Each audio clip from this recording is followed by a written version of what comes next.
you came into Minnesota. Mm-hmm. You have this past experience. You know how to sell home. You know how to work with the consumer. But like you didn't have a database here or anything. I'd been living in other places for a long time, so I was starting from scratch when I moved to Minnesota. And you had like one of the most phenomenal run-ups I've ever seen. How were you able to grow your business so quickly? For the realtors listening, because when they hear like the numbers of how fast you went from like 0 to 25, 30 million, mind blowing to think that would happen. So can you share with them some things that you did? Sure.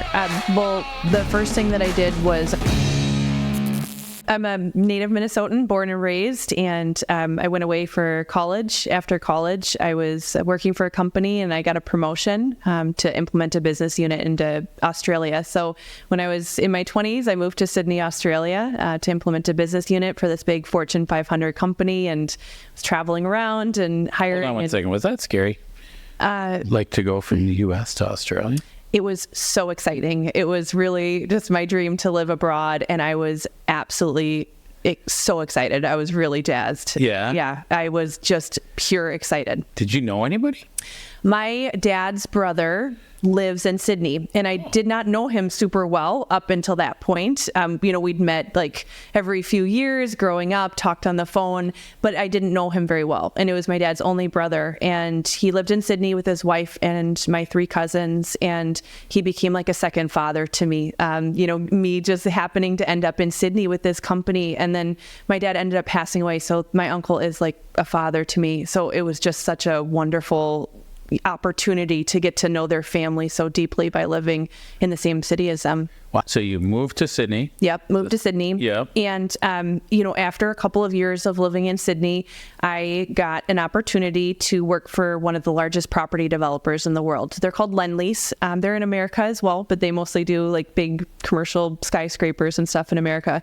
But in Australia, they are the largest residential real estate developer. So I had the opportunity to get my real estate license with them. That was about 10 years ago, and to manage 2 different residential projects with them. So I managed two communities, and one upon completion was going to be the largest home site in Australia, over 4,000 homes in this community. So I managed the sales office. I sold land to builders, packs of land, and we sold land and house and land packages to consumers as well. And so I've been selling real estate for about 10 years. The real estate market in Australia was a lot different in some ways to in America. The median home price at that point was $1 million. So 10 years ago, it was $1 million? Yeah, a little different from Minnesota. Wow. Yeah. Yeah. Okay, like for the same size home as here too? Yeah. Wow. Yeah. So people are spending a lot of money on their homes there, like for mortgage payments and everything. They're spending a lot of money. Yeah. Yeah. Yeah. Australia is a huge country. Geographically, it's roughly around the same size as America, but there's not a lot of usable land there. So the population tends to be just right along the seaboards. And the inside is kind of a big desert with a lot of kangaroos hopping around in it. And then a few little cities here and there. All right. So I want to dig into this a little bit. Yeah. So, okay. So if 10 years ago, the average so is Sydney, is that like a big city? Would that be like, like Southern California type thing, that if you went to the outer areas, prices come down? Yes. Yeah. Okay. The farther out you go, the more the prices would come down. But about 30 million people. Okay. So big, highly populated area. Yeah. Very populated. So it's like not every house in Australia is $2 million now or whatever. Yeah. Yeah. Okay. Well, that's amazing though. Like so you got to cut your teeth in real estate, going through selling everything. Yeah. Yeah. That's super, super cool. So that gave you a unique dynamic, really, while you were there. Yeah. And how about, so you're an American, you're young at this time, right? Too, selling. Like what kind of hurdles? Do you have people who have pushback? Like, who is this American selling, this real estate to me? Did you feel that at all? I didn't feel that so much, and people might have felt that way, but I didn't feel that. I felt confident in myself and what I was doing. I felt confident in my ability to be able to deliver value to people, both to my team that I was managing and to the clients that were coming into the office to buy land, to the builders that I was working with. And I'm sure my accent was a little bit unique, but people could still understand me, and we made it work. And I felt really confident in myself, what I was doing. Did you work a lot then? Yeah, I did work a lot then. Yeah. Like how many hours a week were you working while you were doing that? Probably about 50 to 60 hours a week. Yeah. How many houses were you selling a year? Well, we would do land releases. So we might release 35 lots to the public at that time. At that time, we would almost always sell out of the land releases. So actually, we had to put rules in place around that time to prevent people from camping out outside the office when there were land releases, because if we hadn't put those rules in place, people would have camped out outside the office to get the lot of land that they wanted. So there was a really, really high demand, and it was hard work, but a lot of fun. Sounds like a dream as a salesperson, right? Like people are lining up outside your door to buy. I would like to think it was because of you were there, right? Yeah. Well, I loved the land and the houses. Yeah. But yeah, it was great. So, cool. Yeah. So how long did you do that then? I did that for about 6 years. 6 years. Yeah. Same developer, same development. Like, were you in the same tract of land? Yeah. There was 2 different communities. Yeah, but okay. Large project with 4,000 home sites. So, there was a lot to get through. Yeah, that's really, really cool. Yeah. So what caused you to leave Australia?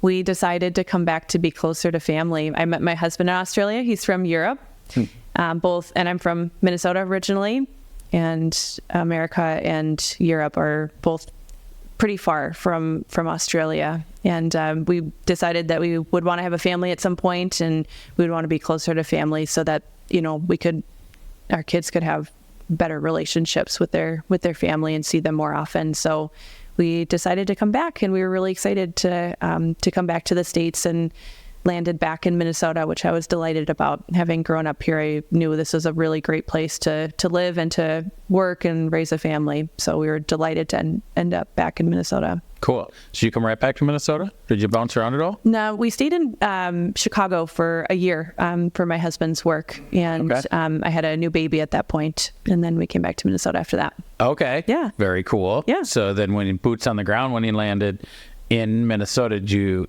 jump right into real estate? Yes, I did. I jumped back into real estate, got my license, and had very young children at that point. But when I jumped back in, So that was shortly after we moved back to Minnesota. And it was just during COVID. So it was a really interesting time to be getting back into real estate. I feel like we were all learning a lot during that time, and lots of different changes coming down the pipeline. Yeah, very cool. So you came into Minnesota with, like, you didn't really have, so you have this past experience. So you know how to sell homes. Yeah. You know how to work with the consumer. Yeah. Right? And help people buy and sell. But like, you didn't have a database here or anything. No, I didn't have a database here. And okay. Anybody that I'd known in the past, I'd been living in other places for a long time. So they had their established real estate agents. So I was starting from scratch when I moved to Minnesota. So it's almost like you got the experience, but you're like a rookie of like rebuilding. Yeah. Yeah. Exactly. That's cool. And you had like one of the most phenomenal run-ups I've ever seen. So super props to you on that, and how quickly. It's because you had the sales skills, right? You just need to get in front of the people. Yeah. Right. Like, so that's why you were able to scale your business like super, super fast. Yeah. Right. And you're with Remax Results, right? So,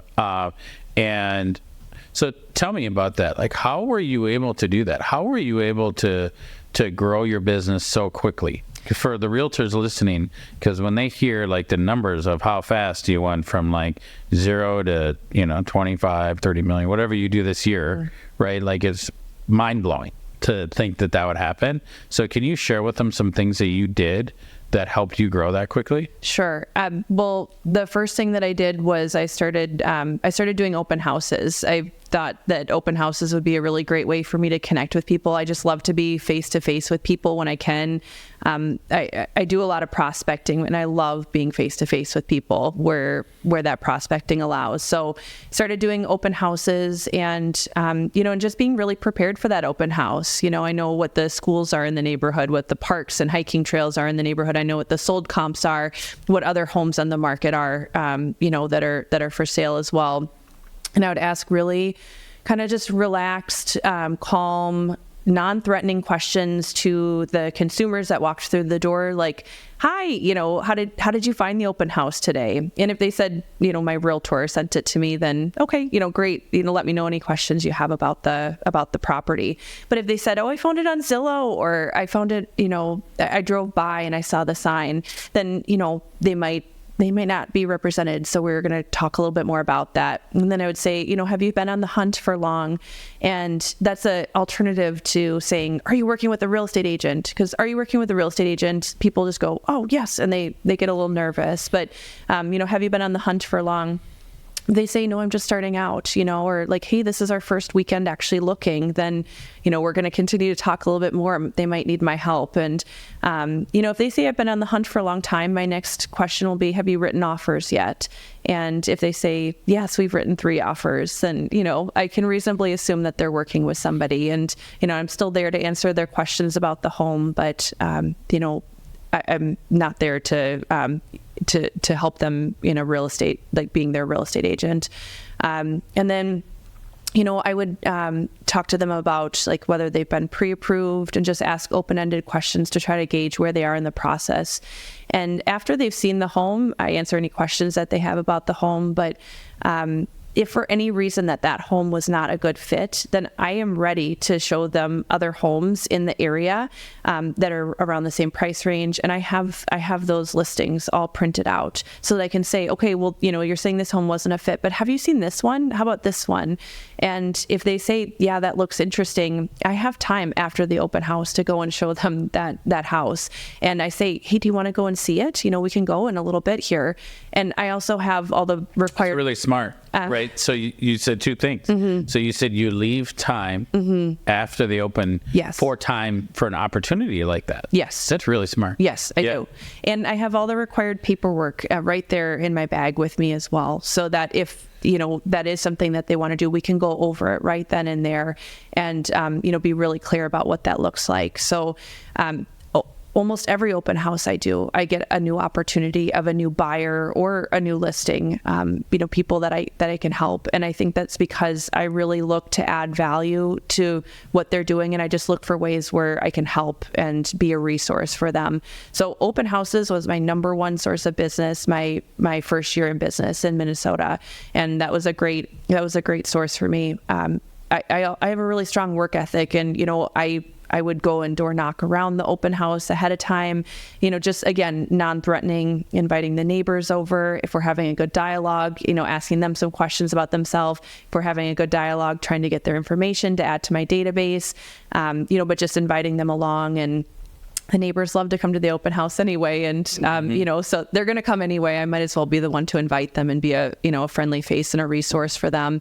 And I've gotten listings and buyers from doing that as well. So, open houses was my number 1 business source, my first year in business. And it's still one of my, top 5 business sources. I still do all my own open houses at my listings, and it's a really great business source for me. The second thing that I did was farming. So I do what's called hybrid farming.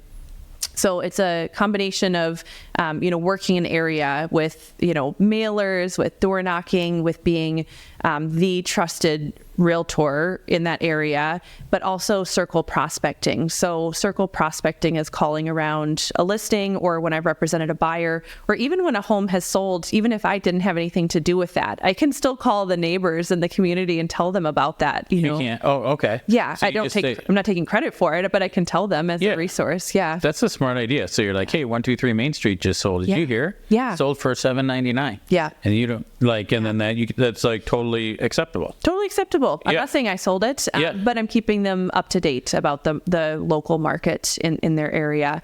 And what we know is that when one home sells, normally 1 or more goes on the market shortly after. So, I can call and ask them if they have any family, friends, coworkers, or neighbors who might be thinking about it, making a move as well.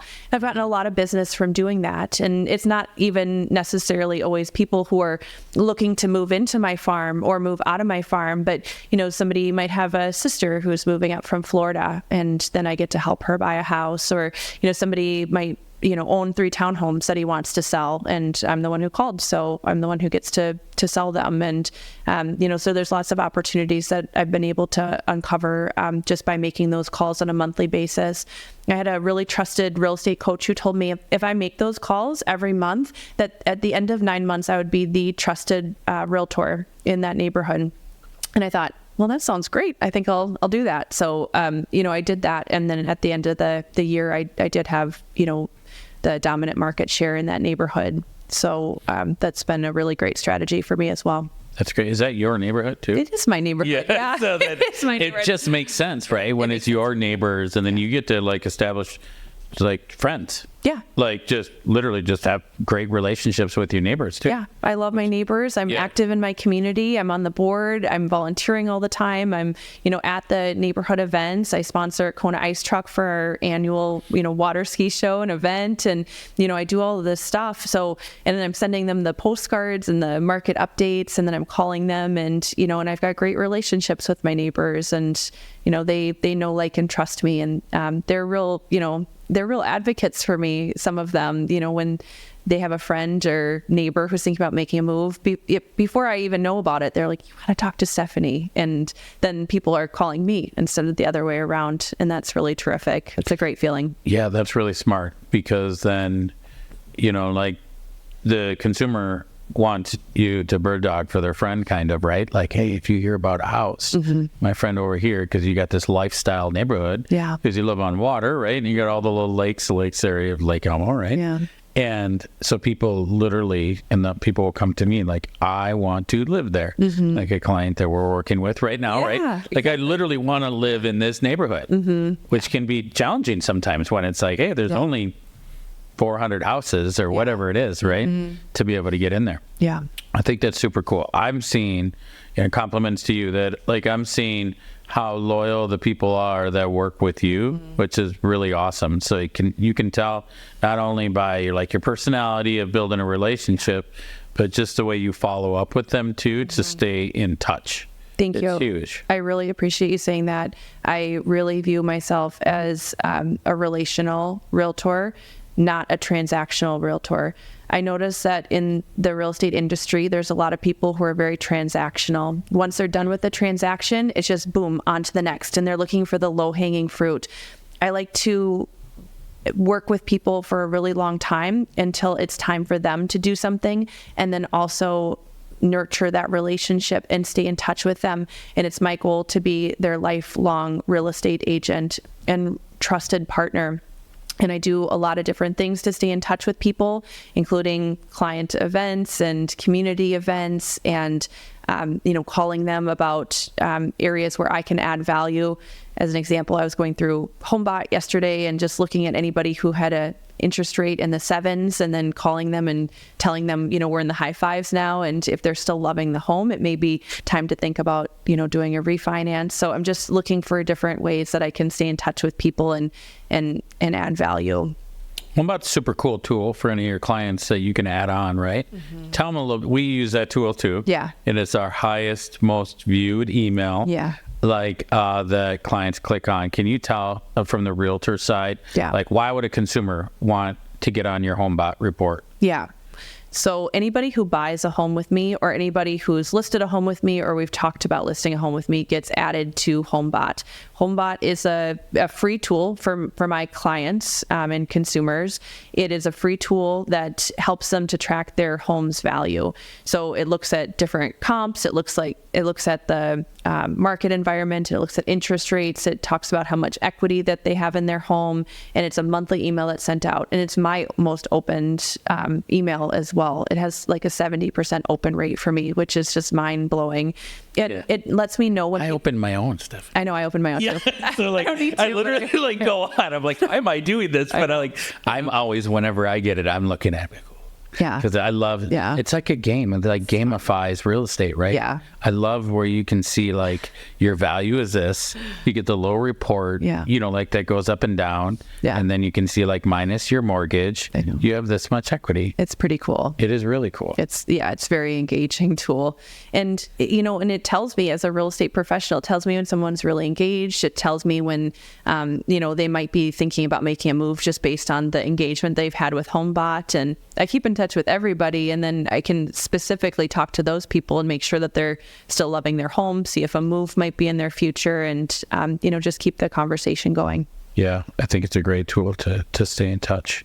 So, and it's amazing. So question, wrapping up HomeBot, but do you talk to clients and then you're discussing their own value, and do they say, oh, the report you send me says this? Like I get that fairly often. Yeah, sometimes they do. Yeah. Yeah, they just like reference it like that's it. Yeah. So, so a little bit about you for, what are you seeing? So, right, it's fall 2024, right? I feel like the real estate market has bottomed, as in sales, right? Like we're at the bottom and slowly creeping up. What are you seeing that are big challenges right now in the real estate market? For buyers and sellers? Well, let's pick sellers. You work with a lot of sellers. Yeah. So, like, what are sellers seeing? What's the challenge right now for selling a home? What I'm seeing right now is that updated homes in desirable areas that are priced appropriately are still selling relatively quickly. So that is what I'm seeing. And we do a lot of preparation to bring the home to market. We don't just, you know, stick a sign in the yard and throw it on the MLS. There is so much more to it than that. We do staging, we do cleaning, we do, you know, very professional photography, floor plans. You know, those are just bare basics for my sellers. But the homes that are not as updated or not in as desirable locations, I'm really having to work hard, you know, to keep the activity going for that and to get offers on those properties. And we have a lot of different tools in our toolkit as real estate agents to be able to do that, you know, from hosting open houses to doing reverse prospecting, door knocking around the neighborhood, you know, going into my database to see who else, you know, I have might be looking for that kind of home. Ton of different things that we can do, but it's really hard work. And, you know, sellers need to be very mindful of their pricing strategy. Some sellers like to intentionally overprice the property to see if they can get anybody to jump at that higher price. Some sellers decide to just price the home at exactly what it's going to sell for. And then some choose to price the home for about 2 to 4% under market value to try to get as much activity as possible and to try to drive at least one offer, but hopefully multiple offers, and, you know, get a little bit of a competition going for the home. So when sellers are opting to still overprice the home, you know, like it's 2022, sometimes they're getting lucky, but I'm not seeing that strategy working out for them as often now as it was in the past. And I'm seeing a lot of times having to chase down the market with price reductions. And so being really mindful, really intentional about pricing, and, you know, doing a lot of prep work about how that property is going to be priced, both with the comps, with the current market conditions, and then with the upgrades and improvements they've made. I think that's a real challenge for a lot of sellers, and not necessarily my sellers, but I'm just seeing a lot of price reductions come through, you know, on the MLS and in my buyers' feeds. The other thing that Can we elaborate on that real quick? Because you said a couple of really, really important things, I think, like for the consumer that they can miss entirely right now, is that what happened in the last like 3 or 4 years wasn't normal. So that was like, I remember houses selling in multiple offers and there was no pictures on the MLS. Yeah. Right? Which is not normal. No. Yeah. Where like you do have to have a killer realtor that knows what they're doing in terms of I'm seeing it, like they walk through your house, say, hey, you need to stage your home, you need to do this, that, you might need to paint, you need to, like, because you got to prepare your house, because the well-prepared houses, we're seeing it, are selling. The not well-prepared ones, for my clients that are contingent, it's just like, you know, gonna pick on, you know, some scenarios that I've seen. It's like the bachelor pad with like a black ceiling, and like, it's like, this is just not an attractive look, like for the average consumer. Yeah. Like they want to be able to kind of just move right in. Yeah. Would you agree? I would agree. Yeah, like they don't want to put in new carpet and repaint. No, and painting is such a small thing, Yeah. but the majority of buyers cannot see beyond that. And so if there's a black ceiling or a hot pink bathroom, it makes it really tricky. So cheap too. Like that's the crazy part, right? Yeah. It's like you could repaint this room for $500. Yeah. And it could get you 10 grand more. Yeah. Right. Like, yeah, but I'm seeing that the pro realtor who's going in and really truly setting people up for success, like that makes a difference now. I kind of feel like any monkey could sell a house 3 years ago. Like you just put it on the MLS and it would just sell in multiples. Yeah. That's not happening. Yeah. The other thing to piggyback off what you just said is that sellers need to be very mindful about the real estate agent that they choose to work with. So we're going to see a lot of changes over the coming year with what real estate agents are able to continue and then which ones get pushed out. Mm-hmm. And I've read statistics that say that 92% of real estate agents don't last their first 2 years. There's a lot of people that got licensed during 2021, 2022, and anybody could sell a house then. They didn't even need to know how to do, a lot of the just foundational work that's involved with being a professional real estate agent. And there's a lot of part-time people that are out there, people that just sell, 5, 10 homes a year. Well, how is somebody who is part-time or just selling very few homes and has so much less experience negotiating, how are they going to be able to fight for the value of your home and help you to net the most on the sale of your home? So sellers need to be really, really mindful about choosing somebody who's a full-time real estate agent, who's selling a lot of homes and who's very active in the market and fully entrenched in the market to partner with to sell their home. I agree 100%. Like it's going back to the way it used to be. So I feel like it's just normal, quite honestly, right? Like that is the normal thing that people should be working with highly, highly competent agents, right? And, for the longest time, I could just work with, my neighbor or someone who sells 1 or 2 houses a year. And those agents are really struggling.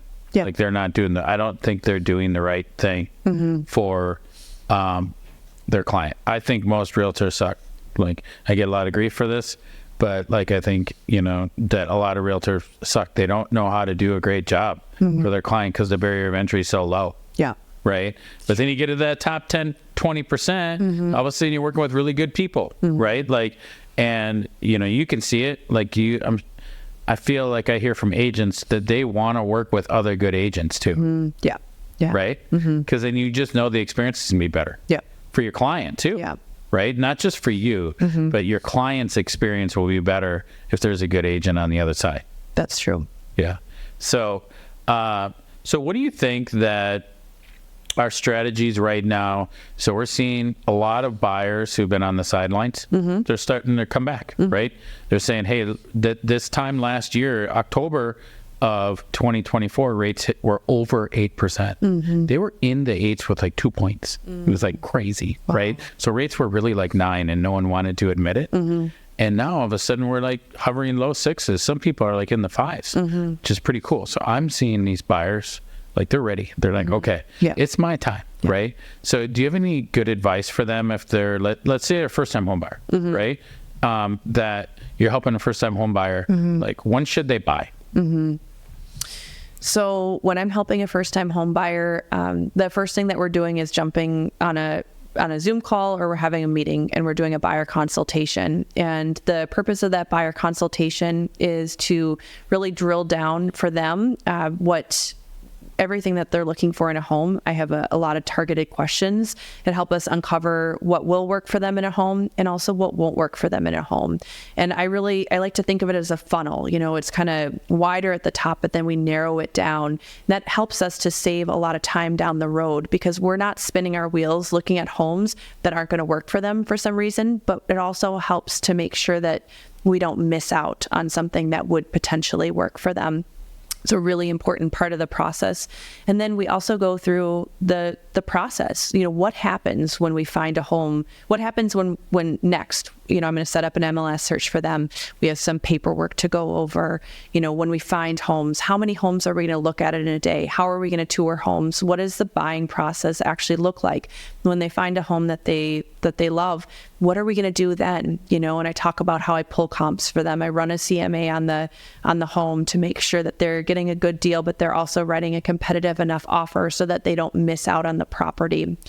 We talk about the components of an offer. We talk about the buyer power checklist that I have.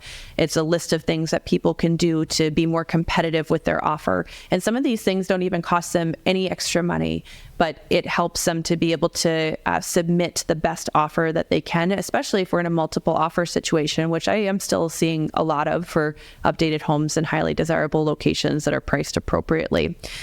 We talk about, the inspections that they can have and what that looks like, the time frames, and we go through the entire process. So they're really educated and they're ready to go. We are not just going out and looking at homes willy-nilly and hoping something sticks. That's not the process that I take with buyers, and my buyers really appreciate that because we are really targeted and focused when we're going out to look at homes, and we're typically able to find what they're looking for without, too much spinning our wheels. Yeah.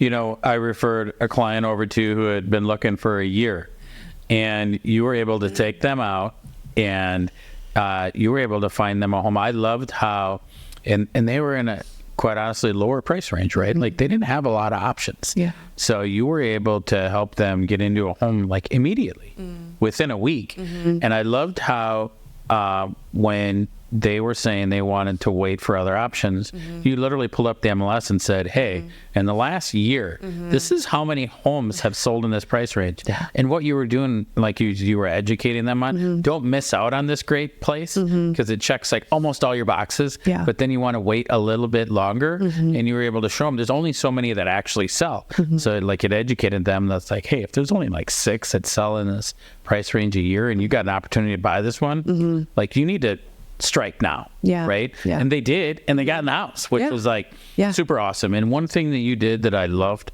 is that you weren't available to show them that house, but you have showing agents. So then like, that's always like a common problem. I hear it all the time. Like my agent is gone. My agent's out of town. My agent had another appointment, but that doesn't happen for you because you're like, hey, I have someone else, right? Like I'm going to help you negotiate. Yeah. Right. Can you talk about that and how you do that? Yeah, absolutely. I love showing the property myself, but if I'm out of town or I'm sick, I need to have backup systems so that my clients don't miss out. And I'm never going to prevent my schedule or obligations or an illness to get in the way of my clients needing to see the home that they need to see in the time frame they need to see it in, because in certain price ranges things are still competitive. And so I have a list of trusted showing agents that I know personally. I've interviewed them, I've trained them on how we're showing homes. It's not just opening a door, but how we're showing the home, so that I make sure that if for any reason I'm unavailable, my clients are still able to see the home when they need to see it. In that instance, I wasn't able to show them that home, and but I still have access to all of the information on the MLS. I still have access to the comps. I still have access to all of the disclosures. I made contact with the listing agent. We established a really good rapport even before my showing agent had opened that door for them and shown them that home. And and we were able. I did all the negotiation for them. I was at the inspection and the final walkthrough, and we were able to still get them in when they needed to get in. And what was also really special about that transaction was that my clients were an FHA loan and low down payment, and they won out against a cash offer. And I think a big part of that was because I had really great rapport and communication with that listing agent, and was able to touch base with her multiple times before the offer was submitted and while it was being submitted as well. And so she felt really comfortable that we were going to be able to get the deal done. So I love that. And we try to do the same thing, right? So we're also calling and reaching out to the listing agent, which they don't get a lot of building that rapport too. Like, hey, any questions we can answer for financing, right? And sometimes they'll tell us stuff they won't tell you. Yeah, right. exactly. And then we get to relay it over, like, hey, listing agent said no other offers on this place, or whatever it is. That if we can get some more information to help our buyers, or at the very least bridge the communication. Right. And just open that channel up. It's such a big deal. Such a basic thing that goes so far. I feel like it's one of the most valuable things. Well, you're very proactive. That's why I love working with you. Yeah, thank you. I mean, one of the most important things is you as a buyer's agent reaching out to the listing agent. Because I hear from the listing agents, they just get emails with offers. I do all the time as a listing agent. I'm like, who's this? I've never even heard from them. But, just having a conversation, it's so basic. But it's the first thing that somebody who has a buyer should be doing, is calling that listing agent and trying to talk to them and get a lay of the land. I agree. So where do you think the market's going 2025? What do you think is going to happen? I think if interest rates continue on the trajectory that they're continuing on, then we're going to have another busy spring and possibly summer. And I know that the month supply of inventory in the Twin Cities is right around 3%, which means that if no other homes were built and no one else sold their home, we would run out of housing in 3 months. And so we are still very much in a seller's market, even though things have started to normalize. So I am seeing that we are going to continue on, an active real estate market. But, we need to work hard for our clients and, make sure that we're not leaving any stone uncovered, whether we're having a listing or a buyer. Yeah, I'm seeing the inventory is increasing every year, just a little bit. Not like, but it's definitely going up. I saw sales are up about 2% in the Twin Cities this year. So we're kind of at the bottom, right? So I think the opportunity is going to be phenomenal. And I think the opportunity for business for you, for agents like yourself, is going to be exponential. Like your market share, you're going to be you could grow by 50% in a year, right? I really do believe that, because I think that all these agents are like the part-timers. They may not get rid of their license. I just think they just will go inactive, right? And they were scooping up like the 1, 2, 3, 4 deals a year, and that's just going to go to zero. And then you're going to be serving so many people because you're going to get referred quite a bit. And not quite a bit, a lot, right? And you're going to do a good job on what you're doing. But I just want to thank you for taking the time to speak with me today. So in my opinion, you're one of the top realtors in the Twin Cities right now. And I think that as you grow, you're going to just go your way right near the top, or at the top. What you're doing and how you run your business is so smart. Every time you're the fastest implementer that I see. You see a great idea and you implement it immediately. And it's that is amazing, because I think that's one of the top producing traits I see in top producers is you get a good idea and you're like, I need to do that and I need to do it now because it's going to benefit, my client and my business. And it's really impressive on how fast you do that. I appreciate that. It really is such an honor getting to do what we do and help people with these really big steps. And I do not take that lightly. And I love working with you because I know you do not take that lightly as well. Yeah, thanks. All right. I appreciate having you on.